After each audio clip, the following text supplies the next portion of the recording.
Muito boa noite a todos. Espero que já me consigam ver, e ouvir devidamente. Há pouco fiz uma sessão direto relacionado com a situação do acidente, ou pelo menos do despenhamento de uma aeronave particular na região de Tver. Tver fica a 100 quilómetros noroeste de Moscovo, entre Moscovo e São Petersburgo, no momento em que ia a fazer o voo, um dos aviões que estão alocados a Yevgeny Prigozhin, um dos dois. O segundo, foi confirmado que de facto existiu um segundo, que depois de perceber que havia dificuldades relacionadas com o voo de Yevgeny Prigozhin, aquilo que acabou por fazer foi perceber que deveria recuar e que deveria ficar mais ou menos a tentar perceber o que é que ia acontecer para depois poder tomar uma decisão sobre o que é que iriam fazer. Houve muito tempo as dúvidas sobre se Yevgeny Prigozhin e Dmitry Utkin, que o seu braço direito, se seguiam a bordo. E já foi publicado, ainda há pouco eu acabei por publicar a lista que já foi confirmada oficialmente como sendo a lista de vítimas mortais deste incidente que, por enquanto, está a ser tratado do ponto de vista criminal pelas autoridades russas como sendo uma espécie de crime. Está a tentar encontrar o correspondente em português, mas como se fosse um crime não de terrorismo, não algo do género, mas como tratando-se de um crime contra a segurança das aeronaves espaciais. Muito bem. Eu estou a ver os vossos comentários ao mesmo tempo, portanto, é por isso que eu também vou fazendo algumas pausas, porque interessa-me também perceber qual é que é a vossa sensibilidade, o que é que vocês realmente têm a dizer também relativamente a este incidente. O que vos posso dizer é que, por vezes, pode acontecer que uma aeronave que possa estar associada a uma determinada pessoa, um determinado particular, e ser ele sempre indicado como sendo o passageiro, mas depois quem está a circular,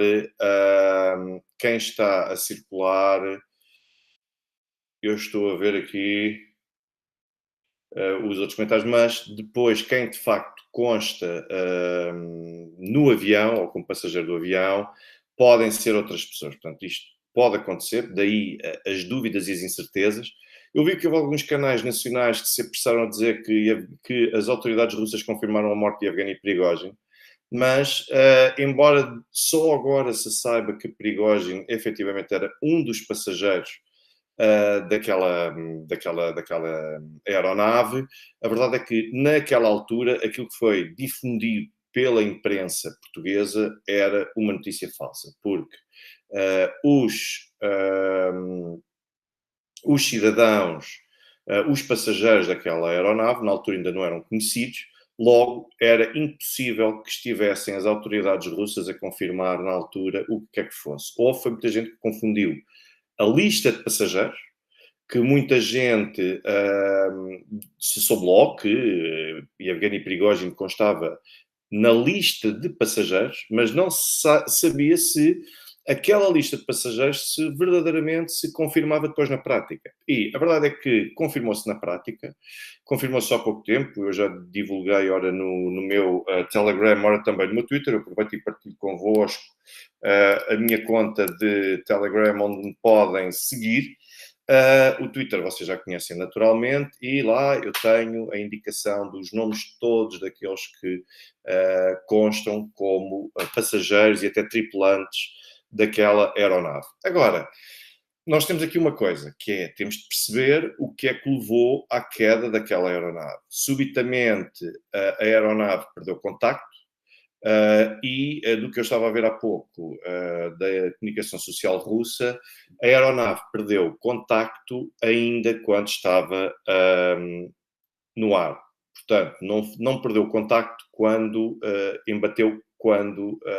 aconteceu depois já finalmente o embate no solo.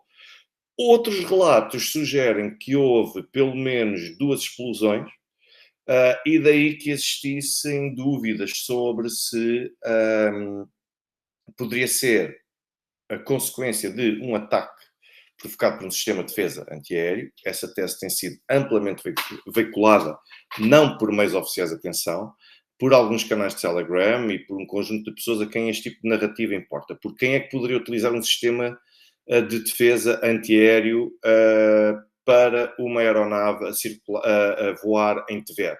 Só poderia ser a partir de solo russo. Ou seja, quem sugere a tese de que ter-se-á tratado de mísseis de um sistema de defesa antiaéreo são pessoas que querem sugerir que foi a Rússia e que foram as autoridades russas a provocar este tipo de queda ou de acidente, entre aspas. A outra tese que também estava a ser amplamente divulgada e amplamente difundida, e aqui sim, já por alguns meios relacionados na altura com a Rússia, que estavam a admitir a hipótese de facto se tratar de um incidente, uma explosão ocorrida no interior da aeronave, portanto, e tendo acontecido aquelas explosões, isso teria provocado, desde logo, a consequência imediata de a aeronave ter de se despenhar e embater no solo. O que é que isto significa também? Já vi em vários meios russos que estão a indicar que a forma como se perdeu o contacto e desapareceram dos radares aquela aeronave, que isso por si só indicia que tudo o que aconteceu a bordo, ao ponto de provocar a morte depois de todos os passageiros e tripulantes, tudo isso terá sido muito rápido, ou seja, não houve sequer tempo de comunicar qualquer tipo de situação anormal com aquela aeronave. Portanto, agora, o senhor Pedro Coutinho refere aqui algo que é algo que está a ser estudado como hipótese, naturalmente, que foi uma bomba colocada no avião e provocou uma descompressão fatal. Resta saber se de facto foi uma bomba. Poder-se admitir também a hipótese de terem sido drones a embater naquela aeronave, sendo que, como vocês sabem, os drones têm estado muito em voga na utilização pelo menos na região de Grande Moscovo, por parte dos ucranianos, que estão a tentar conduzir ações contra alvos, incluindo civis, em Moscou, só para causar o terror, o pânico, e não é de descartar a hipótese de esses drones estarem a ser utilizados ou terem sido utilizados para esta situação. Agora, um outro ponto a seguir é, tratando-se de uma situação provocada, a senhora Catarina Roll já está aqui a fazer uma pergunta que eu vou naturalmente falar dela, né? Quais as consequências que isso traz para a Rússia, já lá chego. Um outro ponto muito, muito importante, muito importante, diz respeito à questão de saber quem é que poderia estar por trás de um incidente desta natureza. Ora bem, em primeiro lugar, o que é que nós poderemos admitir? Acho que todos os cenários têm de estar naturalmente em cima da mesa e, sobretudo, quando, claro que aqui no Ocidente toda a gente se foca numa tese. Eu já sabia que os conspiracionistas salivavam assim que se confirmasse que Prigozhin estava nesta aeronave e que Prigozhin tinha efetivamente falecido. Eu já sabia que iam aparecer sempre os abutres que já estavam aqui a voar, a sobrevoar aqui o cadáver, o corpo putrefacto do animal, para tentarem aproveitar e tirar daqui alguma coisa. E bem dito e bem certo, claro, porque esta atitude deles também é previsível, toda a gente começa logo a apontar baterias para Vladimir Putin e para o Kremlin. Claro que é sempre uma hipótese que tem de estar em cima da mesa, por causa daquilo que aconteceu a 24 de junho, foi considerado e foi qualificado por Putin como sendo uma traição. Putin disse que perdoa praticamente tudo, há muito poucas coisas que ele não perdoa, nomeadamente a traição, e claro que agora já estão a sugerir que, mais dia menos dia, a intervenção de Putin tinha de surgir. E muito obrigado, Sr. José Teixeira, pelas suas palavras, pelas palavras que me dirige, e aproveito e peço a todos, aqueles que puderem, que deixem o vosso like, que deixem o vosso gosto, ajudem a promover e a difundir também o canal um pouco por todo lado.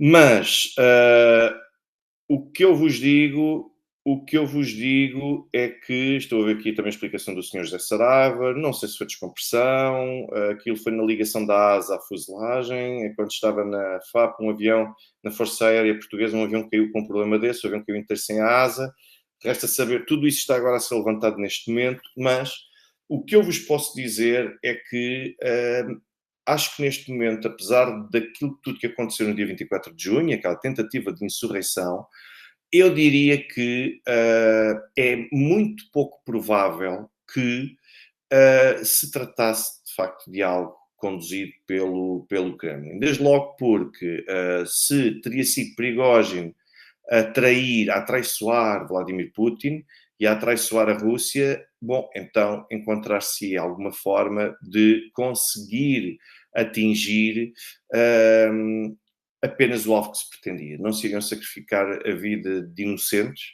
e não acredito que isso fosse possível, portanto, estar a provocar a vida de inocentes apenas para conseguir chegar a Yevgeny Prigozhin, até porque não só Vladimir Putin, mas um conjunto de outras personalidades já estiveram com Yevgeny Prigozhin, havia todo o tipo de houve todo o tipo de oportunidades para que isso pudesse acontecer, mas as pessoas, claro, estão a associar e estão a querer forçar o entendimento de que foi Vladimir Putin quem instruiu a que houvesse essa vingança contra Yevgeny Prigozhin. Isto parece-me ser daquelas teses mais redutoras, mais básicas, que só quem está tão iludido e tão mergulhado num ódio para com um conjunto de lideranças políticas ou até mesmo para com um conjunto de países é que pode querer forçar ver este filme e assumir que este filme de facto corresponde à realidade. Eu acho que é pouco provável, mas volto a dizer, é uma hipótese.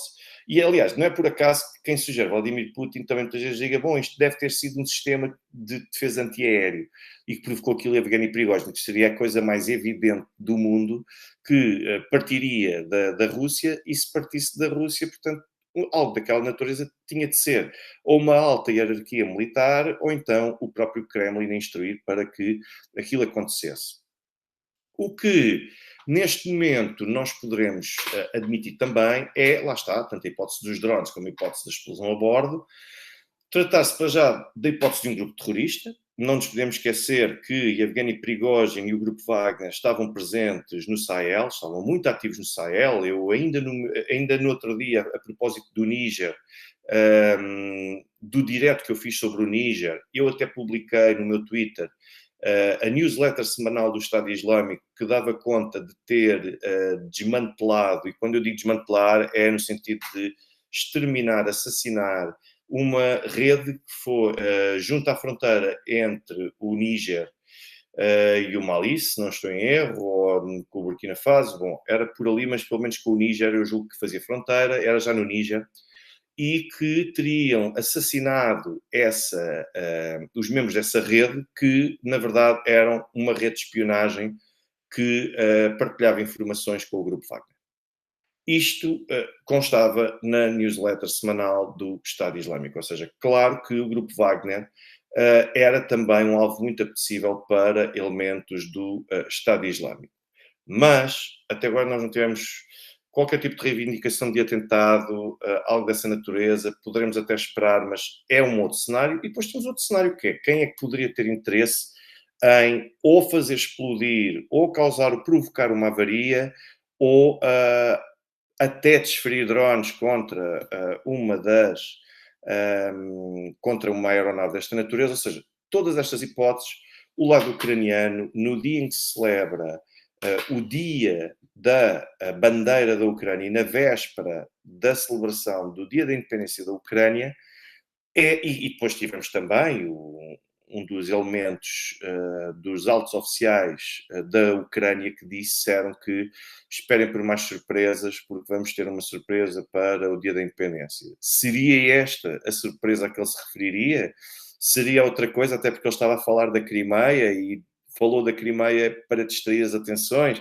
Portanto, isto é tudo, lá está. é um exercício especulativo, naturalmente é um exercício especulativo, mas temos de assumir a hipótese de a hipótese mais provável neste momento, quem tinha verdadeiro interesse em querer derrubar Yevgeny Prigozhin e o grupo Wagner, uh, eram os interesses ocidentais. Era a Ucrânia, por tudo aquilo que o grupo Wagner tinha feito, tinha feito também, não só nesta campanha, mas não se saber o que é que Yevgeny Prigozhin e o grupo Wagner poderiam vir a fazer ainda no contexto do atual conflito armado. Depois temos tanto os Estados Unidos como a França, entre outros países, que já classificaram naturalmente Yevgeny Prigozhin como um obstáculo e o grupo Wagner como uma ameaça aos interesses dos Estados Unidos e de França, não só no Sahel, como também na Síria, e um pouco por uma série de outros palcos. Ou seja, o grupo Wagner, exatamente pelo facto de ser uma empresa de segurança privada, uma empresa do setor da defesa, exatamente por isso, o grupo Wagner constitui uma ameaça pelo facto de ser imprevisível, porque tem vida própria, porque não se sabe, afinal, até que ponto é que era instruído ou não pelo Kremlin e o que é que poderia fazer para conseguir prosseguir uma determinada agenda. Ninguém conseguiu perceber. Ninguém conseguiu perceber. Muita gente especulou, mas ninguém conseguiu perceber o que é que o grupo Wagner estava a fazer na Bielorrússia e tudo aquilo que tinha feito na Bielorrússia, que poderia estar a ser utilizado para uma incursão na Ucrânia. Chegou até a falar-se que o grupo Wagner iria ser utilizado para... Chegou a falar-se das fontes ocidentais. Que o grupo Wagner iria ser instrumentalizado para conduzir um ataque contra a Polónia ou até mesmo para estabelecer a ligação terrestre entre Kaliningrado e a Rússia continental, a metrópole, por assim dizer. Ou seja, havia muita especulação e ninguém fazia a mínima ideia do que é que o grupo Wagner estava ali a fazer. Mas a verdade é que estava em África. E também houve uma outra notícia. Estava em África, era verdadeiramente, aliás, o Níger, tanto quanto se prepara-se para decretar 3 dias de luto, na sequência da morte de Yevgeny Prigozhin e de outros membros da direção do grupo Wagner, o que por si só já diz muito, diz bastante, porque percebe-se a importância que o grupo Wagner tinha na região do Sahel. Era extremamente importante para garantir também o futuro e a viabilidade de todos aqueles governos que se encontram em Burkina Faso, Mali, República Centro-Africana, Níger. Ou seja, neste aspecto, Yevgeny Prigozhin e o grupo Wagner constituíam uma verdadeira ameaça àquilo que eram os interesses dos Estados Unidos e também de França. E convém não nos esquecermos que França e a CDAO estão a preparar o desencadeamento de uma intervenção militar no Níger para conseguirem depor o governo que está neste momento de transição em exercício à frente do Níger. Portanto, como veem, Yevgeny Prigozhin havia muito mais quem temesse Yevgeny Prigozhin e o grupo Wagner no Ocidente do que propriamente na Rússia. Aliás, neste momento, Yevgeny Prigozhin, como eu referi no live de há pouco, não constituía sequer uma ameaça, fosse para Vladimir Putin, fosse também para Sergei Shoigu. Sergei Shoigu ganhou aquele braço de ferro. Sergei Shoigu continuava a ter tudo ao seu dispor e a seu belo prazer enquanto Ministro da Defesa. Vladimir Putin a mesma coisa. O Grupo Wagner estava controlado. O Grupo Wagner estava focado nas operações no continente africano, por exemplo. Portanto, como veem, não havia interesse neste momento para Putin querer vingar-se, porque acho que isto faz um pouco parte daquela hipérbole que se cria aqui no Ocidente em torno de Putin. Putin nunca mais se esqueceu, Putin nunca iria perdoar, poderiam passar 10 anos, mas Putin ia assassinar Yevgeny Prigozhin, porque ele tinha de fazer, basicamente, limpar Yevgeny Prigozhin do mapa, porque Putin não esquece e porque a Rússia é uma máfia, ou seja, todos aqueles chavões que nós estamos habituados a ouvir-se falar sobre a Rússia, portanto, na verdade ainda hoje vi alguém que estava a fazer esta descrição, lamento imenso se a pessoa me estiver a ouvir, mas eu realmente já não me lembro onde é que eu vi isto, foi alguém que me fez um comentário ou no Twitter ou no meu canal Telegram, e com toda a razão, ou seja, aqui no Ocidente, parece que há necessidade de olhar para o Kremlin e transformar tudo isto numa história de desenhos animados, de cómics,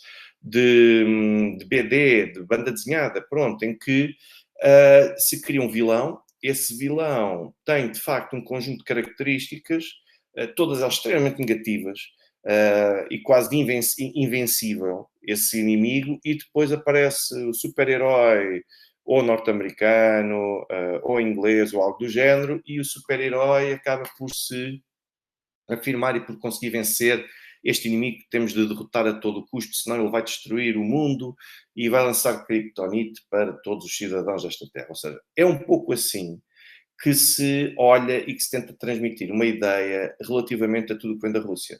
Tudo o que vem da Rússia é mau, os russos são mafiosos, os russos são pessoas frias, os russos matam-se por dar cá aquela palha, ou seja, é um pouco por aí. Depois há um outro aspecto ainda importante, é que o Reino Unido, não deixa de ser curioso, que ainda há dias, muitos de vocês acompanharam também a notícia de que o Reino Unido teria destacado uma força especial para conduzir execuções seletivas com o objetivo de que fossem visados por essas execuções seletivas aqueles que eram considerados os atores que mais constituem obstáculos à vigência e ao domínio e implementação da agenda ocidental e dos interesses ocidentais. Portanto, as lideranças de Burkina Faso, Mali, República Centro-Africana e também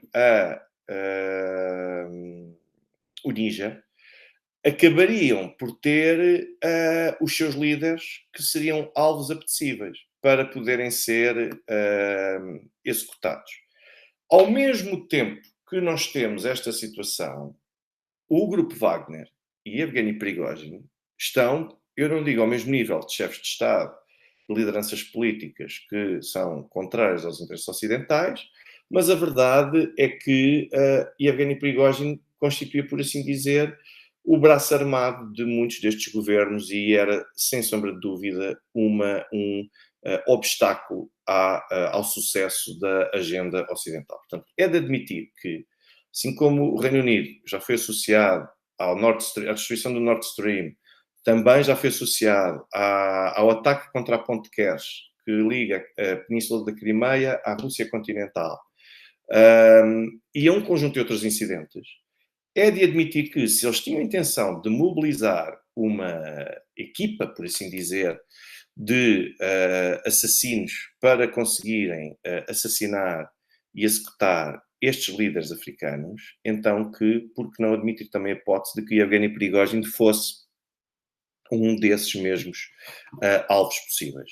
Portanto, pode acontecer verdadeiramente aqui qualquer coisa, no sentido de se perceber, afinal, o que é que provocou aquele acidente. As caixas negras, as caixas pretas estão, de facto, deverá ser possível, com certeza, recuperar essa informação, que vai permitir perceber, afinal, o que é que aconteceu, mas o que é certo é que o que foi dito é que foi uma situação que foi bastante rápida, a forma como evoluiu, ao ponto de não dar tempo sequer de comunicar.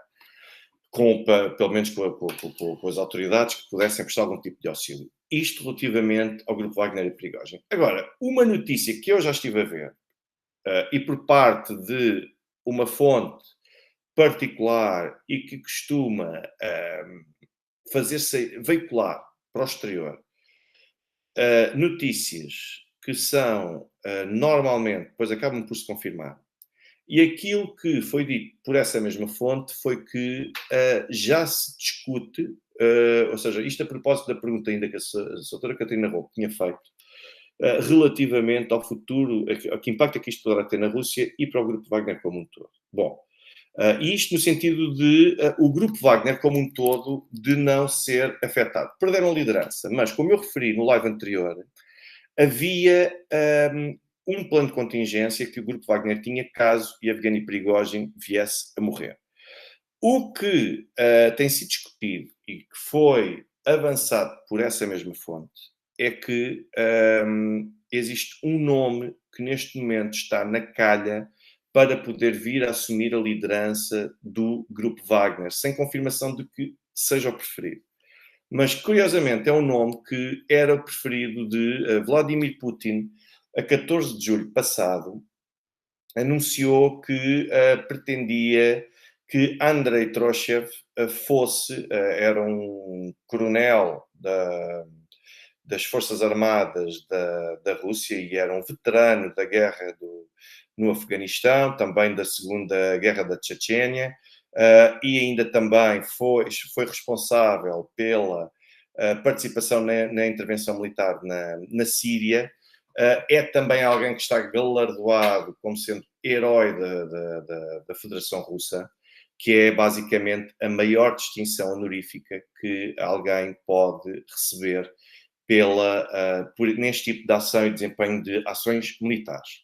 Entre 1980 e 2012 foram os anos em que Andrei Trashev prestou serviço. Estamos a falar de um coronel, como eu referi, que nasceu em 1962, portanto tem 61 anos. Já na altura tinha sido avançado que poderia ser o sucessor de Sergei Shoigu se este abandonasse o cargo de Ministro da Defesa, e agora temos aqui Andrei Troshev a ser lançado outra vez por fontes muito próximas e muito bem informadas do Kremlin, como sendo alguém que, ainda a 14 de julho passado, Vladimir Putin disse publicamente que pretendia que Andrei Troshev substituísse Yevgeny Prigozhin na liderança do grupo Wagner. E agora surge este nome outra vez para se indicar que poderá Andrei Troshev vir a ser o líder do grupo Wagner enquanto sucessor de Yevgeny Prigozhin. Tem currículo que fala por si e depois tem uma outra particularidade, é que é de confiança de Vladimir Putin, ou seja, pode ser do interesse de Vladimir Putin neste momento ter um nome como o de Andrei Troshev a liderar uma organização que, de certa forma, perdeu o controle, ao qual o Kremlin perdeu o controle, até uma certa medida, claro, e poderia ser uma forma de ter uma empresa de segurança privada e de defesa, do setor da defesa privado, e, ao mesmo tempo, conseguir o Kremlin a ter o controle, porque o grande problema do Kremlin durante todo este tempo foi que o grupo Wagner não era sujeito a controlo por parte dos órgãos centrais. O Kremlin tinha sérias dificuldades para conseguir controlar Yevgeny Prigozhin, aliás, como se foi vendo, sobretudo ali nos meses de maio, junho, final de abril, maio, junho, em que se percebia que Yevgeny Prigozhin vinha para público e partilhava tudo aquilo que sentia o seu estado de espírito e, de facto, acabava por expor o poder político russo no sentido de tentar embaraçar o poder político russo. Ou seja, era alguém que estava a ganhar vida própria e que agora sai deste grupo. Se confirmar que Andrei Trashev poderia vir a ser o nome que está agora a ser lançado, porque isto também funciona assim, é a tentar lançar para o exterior estes nomes, e a Rússia funciona da mesma forma como muitas vezes muitos ocidentais, é lançar o nome cá para fora para ver se o nome pega, para ver se o nome cola e para fazer pressão também sobre os elementos que neste momento ainda existem no grupo Wagner, porque se não respeitarem a hierarquia, não adianta de nada colocar-se um novo líder que seja favorável ao Kremlin. Portanto, neste momento, este é o ponto de situação, o que significa que, na prática, não muda rigorosamente nada àquilo que é a situação da Rússia nesta operação militar especial. Houve quem dissesse, e já vi isto, acho que aqui no Twitter, não, mas agora Putin perde o grupo Wagner, portanto vai ficar muito mais fragilizado porque deixa de poder atacar tretas.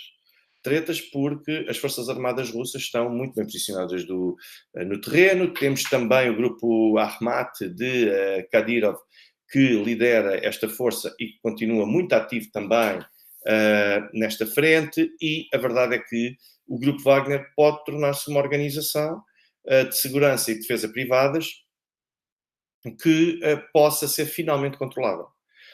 Claro que nesta perspectiva há muita gente que pensa, bom, então, mas isto agrada a Vladimir Putin, isto não agrada a Zelensky, nem... Não. Quem continuava a ter um interesse próprio era, isso sim, o Ocidente, é a Ucrânia, é o Ocidente, porque fica finalmente livre de um empecilho desta natureza. Pode arranjar um novo problema, e esse novo problema chama-se Andrei Trashev, que eu até vou escrever aqui o nome para que aqueles que quiserem, para poderem procurar informação sobre Andrei Trashev.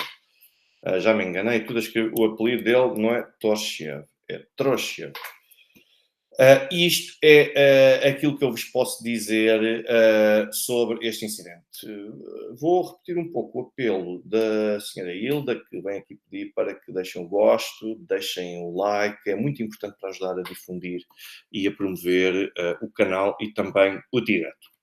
Passando desta questão de Evgeny Prigozhin, que agora vamos tentar perceber, sempre que houver notícias, naturalmente que eu vou partilhar com todos vocês, mas saindo um pouco desta temática de Evgeny Prigozhin, que acho que já explorei a fundo de uma forma bastante significativa, e tudo o resto será especulação, porque não temos mais informação, mas hoje todos nós acordámos com o Sr. Presidente da República Portuguesa, Marcelo Rebelo de Sousa, juntamente com o Ministro dos Negócios Estrangeiros, João Gomes Cravinho, um atlantista dos quatro estados, portanto, é fundamentalista do atlanticismo, o atlantismo, eu sei dizer a expressão naturalmente em inglês, em português às vezes a equivalência não é propriamente a melhor. Mas, e há quem diga até, de duas formas distintas. Muito obrigado, Sr. TC Pedroso, e também Sr. ou Sra. Currencyx Trading. E aquilo que eu vos posso dizer relativamente a Marcelo Rebelo de Sousa e a João Gomes Cravinho é perceber o tom subserviente. Um abraço para a Invicta também, senhora Zita Pinto, senhor João Carlos Abreu Ribeiro, também deixo-lhe também o meu muito obrigado, e a todos os outros que forem entrando, seja em Portugal, seja em Angola, Moçambique, Guiné-Bissau, Cabo Verde, São Tomé e Príncipe, Brasil, Alemanha, Luxemburgo, Timor. Muito obrigado também, Sr. Giovanni, pelas palavras que me dirige. E quando eu estive a tentar perceber o que é que Marcelo Rebelo de Sousa estava ali a fazer, e Marcelo Rebelo de Sousa parece que escolheu a Ucrânia como palco para poder dar um espetáculo. Bom, desde logo, o inglês, sinceramente, surpreendeu. Surpreendeu pela negativa, porque era um inglês bastante sofrível, sobretudo para um homem com o currículo e com o percurso profissional, académico, com o convívio que tem com personalidades internacionais. Marcelo Rebelo de Sousa, achei desde logo que era extremamente sofrível, considerando todas estas circunstâncias. Depois, eu espanto-me quando vejo Marcelo Rebelo de Sousa, outra vez na conversa com as velhinhas de Kiev, neste caso de Bucha, quando eu via, a parte desta transmissão estava em Bucha, aos beijinhos com as pessoas, pois claro, e a fazer aquela conversa de circunstância, ou seja, não se percebe verdadeiramente o que é que Marcelo Rebelo de Sousa e João Gomes Cravinho foram fazer a Bucha. E não só não se percebe isso, como depois ouviu apenas o lado ucraniano a contar tudo aquilo que tinham sido os supostos incidentes de Bucha. E esperemos também, Sr. Zita Pinto, que um dia o português acorde porque estamos a precisar de acordar neste país, sem sombra de dúvida. E, para já, eu não consigo perceber como é que o Presidente Marcelo Rebelo de Sousa, eu quando vi, depois fui abrir, circular pela imprensa portuguesa, e quando houve um dos jornais portugueses, ou foi o Correio da Manhã, ou foi o Público, ou foi o Expresso, foi um deles, a dizerem Marcelo Rebelo de Sousa apela ou pede à Rússia, qualquer coisa assim, pede à Rússia para retirar as suas tropas de solo ucraniano. Quer dizer, isto é uma andota. Acham mesmo que Putin vai sequer ouvir, Putin ou qualquer alto dirigente russo, que vão sequer ouvir, eu não digo ouvir no sentido de seguir a instrução, eu digo sequer ouvir, preocupados com aquilo que o Presidente Marcelo Rebelo de Sousa veio dizer para que a Rússia retire as suas tropas de solo ucraniano? Bom, em primeiro lugar, não estamos a falar de solo ucraniano, estamos a falar de solo que é solo, território russo. Portanto, logo por aí não há nada para retirar. Depois, mesmo que se falasse ainda de solo ucraniano, temos de perceber qual é que é o contexto em que aqueles militares estão presentes ou estariam presentes no solo ucraniano. E eu vejo Marcelo Rebelo de Sousa a ouvir alguém a falar em inglês em Bucha, a contar-lhe que estão a recolher as provas e que vão dar as provas sobre aquilo que os russos fizeram em Bucha e tudo mais, e depois importa perceber o seguinte: Marcelo Rebelo de Sousa ouviu o contraditório. Marcelo Rebelo de Sousa esteve minimamente interessado em perceber, em tentar alcançar o entendimento sobre que provas é que tem neste momento a Ucrânia de que foram os russos que cometeram mortes contra civis em Bucha. E depois lá vem outra vez aquela perspectiva das valas comuns, quando existem diferenças, e quando eu digo valas comuns, não estou a falar daquelas imagens de pessoas dispostas ao longo da estrada. Eu estou a falar de sítios onde os cadáveres estão, de facto, quase que amontoados ou enterrados no mesmo local. Foram mesmo valas comuns, ou estamos a falar de um local improvisado, como aconteceu num conjunto de outras localidades na Ucrânia, em que tivemos locais improvisados para garantir o enterro daquelas pessoas, mas à espera de que pudessem vir a ser identificadas, de que pudessem ser reclamadas até pelos seus familiares, etc. E que isto não são valas comuns. Ou são valas comuns que não constituem crime à luz do direito internacional.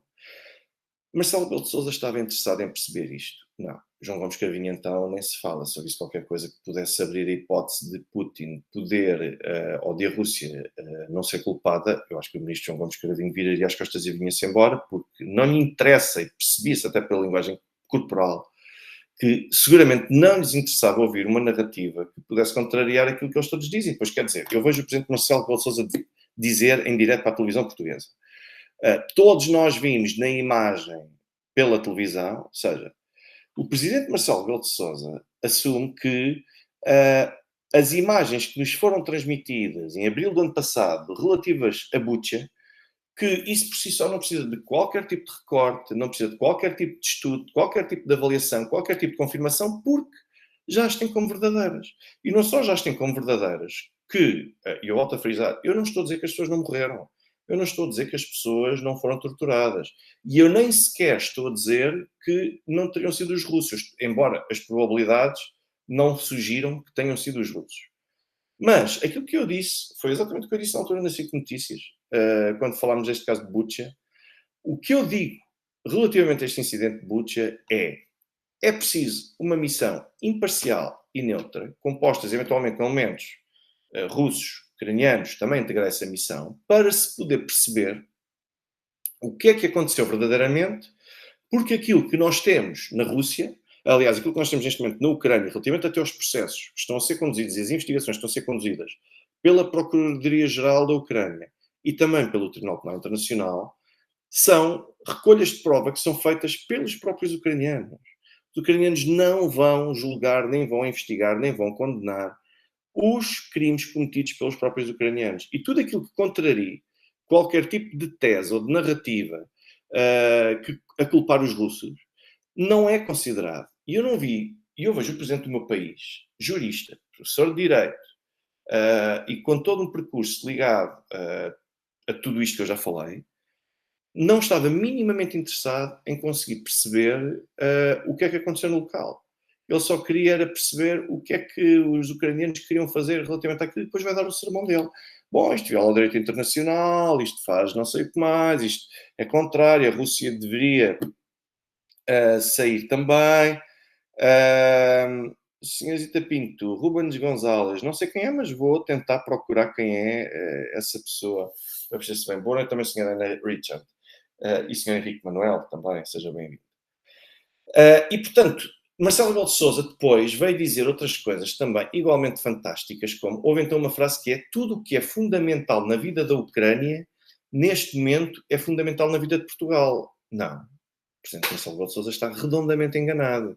O que é fundamental neste momento na vida da Ucrânia não tem nada a, pelo menos com base naquilo que é definido pela liderança ucraniana, não é fundamental na vida de Portugal. Não é fundamental para Portugal que os ucranianos continuem a combater até o último ucraniano e que percam até a viabilidade de, enquanto país, conseguir garantir a sua sucessão e a evolução e a multiplicação, a reprodução dos elementos da sua sociedade.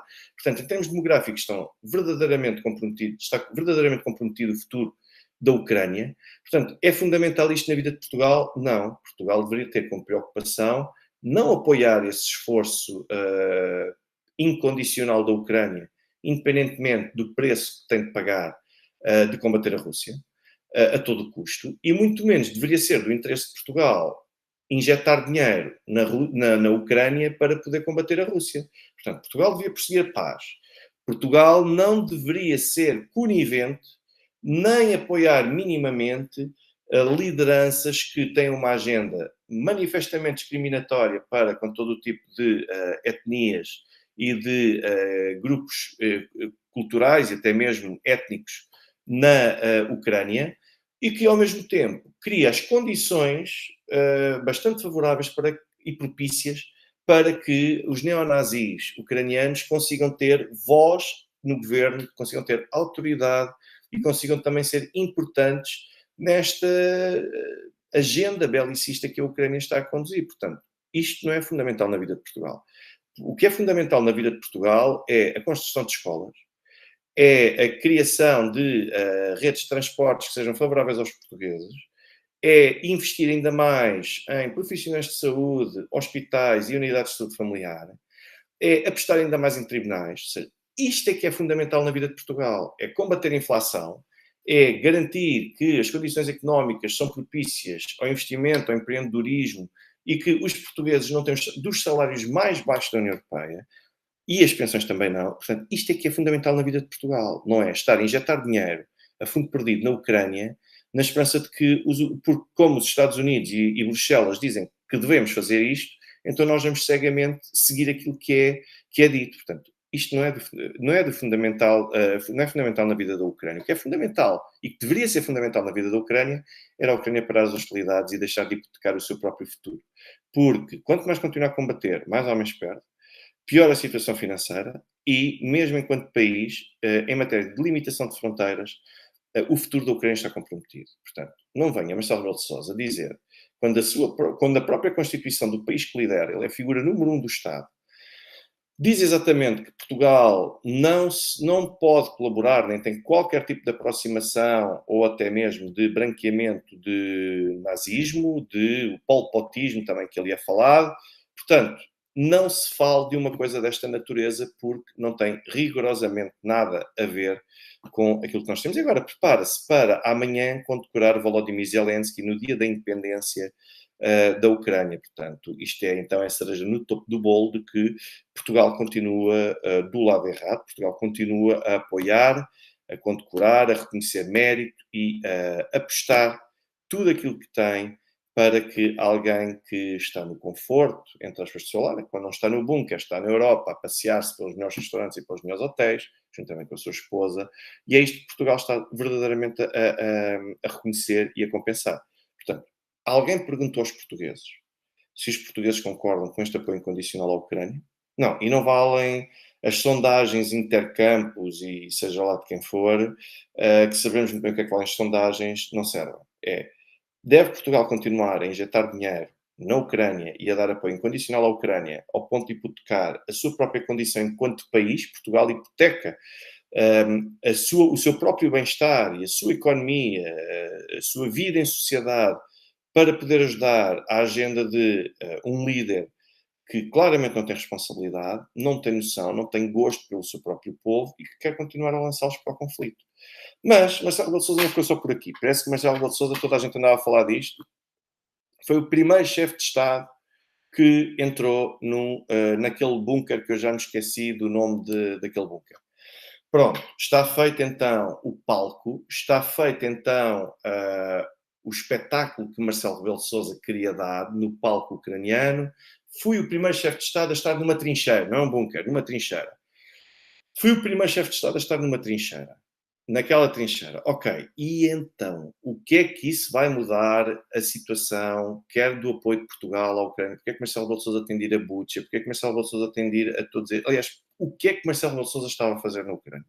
E porque é que quer ficar para condecorar Volodymyr Zelensky? Pior, Marcelo Rebelo de Sousa participou na cimeira sobre a Crimeia, que... onde é que ele está? Quem é este? Estou a ver quem é que anda aqui a tentar. Ah, pronto. Então. Ok, então já está. De Muffin por acaso, é uma canção infantil, o que corresponde nem perfeita medida àquilo que é a mente destas pessoas que vêm para aqui fazer estas coisas. Mas Marcelo Rebelo de Sousa foi dizer então que reconhecer a integridade territorial da Ucrânia. Ora bem, no sentido de dizer que a Ucrânia, que a Crimeia é parte da Ucrânia. Vamos lá ver se nos entendemos. A Rússia também defende o princípio de integridade territorial. Muito obrigado, Sr. Leon Sevna, não só pelo contributo que fez a nível financeiro, como também pelas palavras que me dirige. Espero que continue sempre a acompanhar e o reconhecimento que faz de tudo aquilo que eu aqui vou partilhando convosco. E também consigo, portanto, espero que vá ao encontro daquilo que espera ouvir num live ou num direto desta natureza. Mas Marcelo Rebelo de Sousa vem defender a integridade territorial da Ucrânia. A Rússia e a China e a Turquia estão os três favoráveis também à proteção da integridade territorial da Ucrânia. Mas existe aqui um problema, é que a integridade territorial da Ucrânia não é um direito absoluto. Não é um direito que pode prevalecer por si só. E a Rússia, se isso for uma forma de poder assegurar a sua legítima defesa, ao mesmo tempo que possa ser utilizado para garantir a proteção daquelas minorias que fizeram uma declaração unilateral enquanto Estado independente, então, neste caso concreto, pode haver legitimidade para que o princípio da indivisibilidade da unidade territorial para que ceda em favor da cedência territorial que possa garantir a defesa e proteção de todos. Portanto, eu acredito que a Rússia também está a favor da integridade territorial da Ucrânia. Tenho a certeza absoluta, até porque a Rússia é também uma das interessadas em que esse princípio seja assegurado, porque a Rússia é uma amálgama de várias repúblicas, de várias culturas, de vários grupos nacionais, e se a Rússia for a favor da secessão territorial e da divisão, da ruptura de território, bom, então logo ali no seu território, no seu próprio país, acaba por criar uma situação muito delicada, tal como a Turquia, cria também uma situação extremamente delicada para relativamente ao Kurdistão, por exemplo, da mesma forma que a China, com Tibete e tudo mais, portanto, todos aqueles grupos que acalentam uma agenda autonómica e até mesmo secessionista, claro que estão a favor do princípio da integridade territorial. Isto é até um princípio costumeiro de direito internacional. E estes países todos, e eu volto a frisar, a Turquia, a China e até mesmo a Rússia, estão todos favoráveis ao princípio da integridade territorial. Todos. Agora, tudo tem uma exceção. E são essas exceções que têm de ser avaliadas. Portanto, o nosso Presidente foi para o exterior fazer, uma vez mais, este tipo de figuras. É como se fosse um tremendo entendido nas coisas. Depois nós ouvimos o Presidente a falar, foi o que nós vimos na televisão, e porque estas pessoas precisam. Os militares russos têm de ser território ucraniano, mas quem é Marcelo Rebelo de Sousa para estar a dar ordens num conflito em que ele manda zero? Bom, mas depois eu gostaria de agradecer ao Sr. Dandan pelo conteúdo mais quente que o calor de Lisboa. Muito obrigado pelas palavras que me dirige, muito obrigado também pelo seu contributo. Espero que continue também a acompanhar futuros conteúdos que eu vier a publicar aqui, porque o objetivo é, naturalmente, ir sempre injetando novas análises. E esta situação envolvendo Marcelo Rebelo de Sousa acontece numa altura em que Rabotina continua ainda sem estar nas mãos ucranianas. Por mais pressão que os ucranianos façam, por mais intensos que sejam os combates, por o que quer que seja que os ucranianos estejam a fazer em Rabotina, é uma situação que está a deixar os próprios ucranianos numa situação bastante delicada e bastante vulnerável, porque os ucranianos não conseguem sequer progredir em Rabotina. E se não conseguem progredir numa localidade como Rabotina, como é que é expectável que eles daqui a 2, 3, 4 meses consigam estar em Tokmak, consigam estar em Melitopol, Mariupol? Portanto, como é que é expectável uma situação desta natureza? Não é.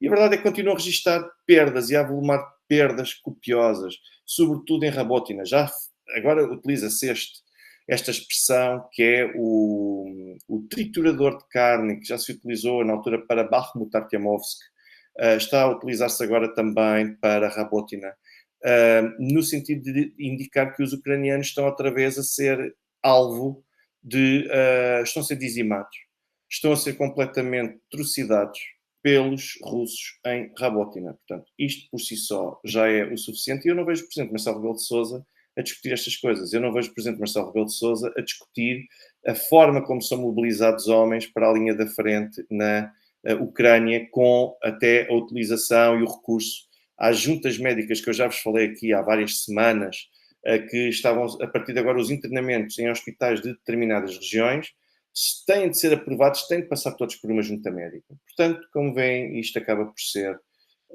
bastante importante. Dizer que a senhora Yulia Mega que hoje os ucranianos foram expulsos do centro de Rabotina. Sim, o que é extremamente curioso, porque é uma localidade aparentemente pequena. Os ucranianos investiram tudo aquilo que têm em Rabotina e depois não vemos nada. Não está a acontecer nada. Portanto, é tão simples quanto isso. Eu gostaria ainda de agradecer também à doutora Catarina Rolo, não só pelo contributo financeiro que deu, através do YouTube, como também pela forma como dinamiza, também ajuda aqui a estimular a discussão, dá opiniões também muito interessantes traz para o debate, as questões também que lança, toca no ponto de questões cirúrgicas que são muito importantes, e agradeço naturalmente essa sua presença e esse seu contributo. E depois também o Sr. Pedro Oliveira, muito obrigado também pelo seu contributo, estarei sempre aqui a prestar o meu trabalho e agradeço o facto de estar sempre aqui presente, sempre a apoiar também o trabalho que vou aqui desenvolvendo e que partilho com muito gosto para todos, porque acho que é importante, independentemente de se acreditar naquilo que é dito aqui ou não, que pelo menos se pense de uma forma diferente face àquela verdadeira intoxicação que as pessoas são alvo pela comunicação social, pelo menos pela portuguesa, na sua generalidade. E basicamente a situação neste momento é esta, é que na frente continuamos sem qualquer tipo de evolução favorável à Ucrânia, a Ucrânia continua a sacrificar-se de uma forma absolutamente injustificada e a Rússia continua a gerir este conflito como bem entende. E como se isso não bastasse, a Cimeira dos BRICS, que está agora a decorrer, e eu amanhã farei um balanço geral, porque amanhã é o último dia da Cimeira dos BRICS, farei um balanço geral sobre a Cimeira dos BRICS. Quando olho para este tipo de eventos, eu vejo claramente que está a ser obtido sucesso. Agora, se Vladimir Putin falou à distância através de videoconferência, se Vladimir Putin foi à África do Sul ou não, claro que estando lá presente poderia ser de extrema importância e teria sempre um significado diferente. Mas, neste momento, não sendo isso possível para não arranjar problemas para o presidente sul-africano, então, naturalmente, não existe outra hipótese e continua-se a ter o mesmo efeito prático. Mas o que eu vos posso dizer é que aquilo que já foi decidido neste momento na Cimeira BRICS, já há várias novidades e várias delas, eu posso dizer sem sombra de dúvidas, verdadeiramente positivas para tudo aquilo que tem sido discutido. Ora bem, diz aqui o senhor RG, eu não consigo ver, mas diz amanhã o Camilo Lourenço vai dar mais uma descasca no BRICS e voltar a dizer, como hoje, que é impossível avançar com isso. Mas como é impossível avançar com isso? Eu ainda hoje estava a ver quem é que... Houve alguém que pôs, acho que na minha conta de Telegram, no chat da conta de Telegram, o Financial Times. E parece que o Financial Times divulgou uma peça em que diz que com a entrada de Arábia Saudita e Argentina e de um outro país que eu não sei qual é que eles estavam a referir, para essa adesão aos BRICS vai fazer com que 40% do PIB a nível mundial seja controlado só pelos BRICS mais 3. Portanto, isto, claro, que é uma situação que receiam, que o Ocidente receia, porque pode ombrear verdadeiramente com aquela que é a verdadeira intenção de conseguir liderar neste momento de forma hegemónica aquilo que são os acontecimentos a nível internacional. Portanto, como veem, hoje tivemos acontecimentos que foram favoráveis à agenda ocidental, a morte de Evgeny Prigozhin e da restante parte de liderança do Grupo Wagner. Portanto, o Grupo Wagner ficou mais frágil, mas depois poderemos vir a ter, dependendo de aquilo que será o futuro do Grupo Wagner, poderemos ter, afinal, o feitiço a virar-se contra o feiticeiro, ao mesmo tempo que depois temos derrotas copiosas neste momento em Zaparódia, por exemplo, em Rabotina, e num conjunto de outras frentes em que o triturador de carne de Rabotina continua a fazer das suas e continua a provocar inúmeras baixas para o lado ucraniano e a favorecer naturalmente os interesses russos neste conflito armado. Portanto, eu não consigo ver quem é que se pode regozijar com determinados eventos que aconteceram, incluindo aqueles que aconteceram hoje, e depois vemos o Presidente Marcelo Rebelo de Sousa a fazer a animação no palco ucraniano em Bucha, amanhã também